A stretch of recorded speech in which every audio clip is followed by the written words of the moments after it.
Hello everyone, this is P. Isayakala, Assistant Professor of English, Sakti College of Arts and Science for Women, Ottanchhatram, Dindigal, Tamil Nadu. Today I have taken an important topic, An Apology for Poetry by Sir Philip Sidney. This work was written for the charges on poetry made by Stephen Gosson. Stephen Gosson's 4 charges are: poetry is the waste of time, poetry is the mother of lies, it is the nurse of abuse. Plato had rightly banished the poets from his ideal world. Against these charges, Sidney has answered. For the first attack, Sidney gives answer like this: poetry is the source of knowledge and a civilizing force.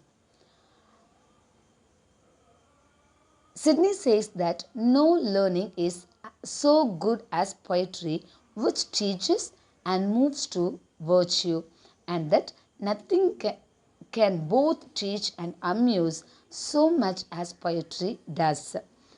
Poetry is the main source of education. So he says, poetry is not the waste of time. The second charge is, poetry is the mother of lies. To this charge, Sidney answers that poet does not lie because he never affirms that his fiction is true and can never lie. The poetic truths are ideal and universal. Therefore, poetry cannot be the mother of. The third charge is, poetry is the nurse of abuse.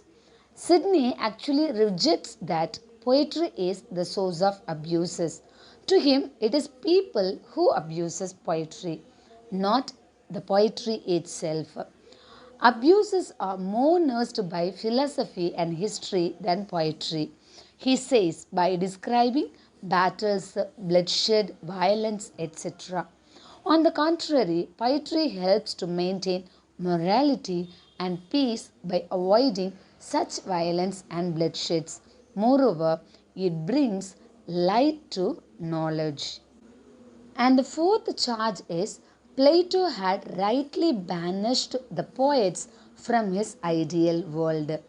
For this charge, Sidney replies like, Plato in his Republic wanted to banish the abuse of poetry, not the poets. He himself was not free himself poetically, which we can find in his dialogues.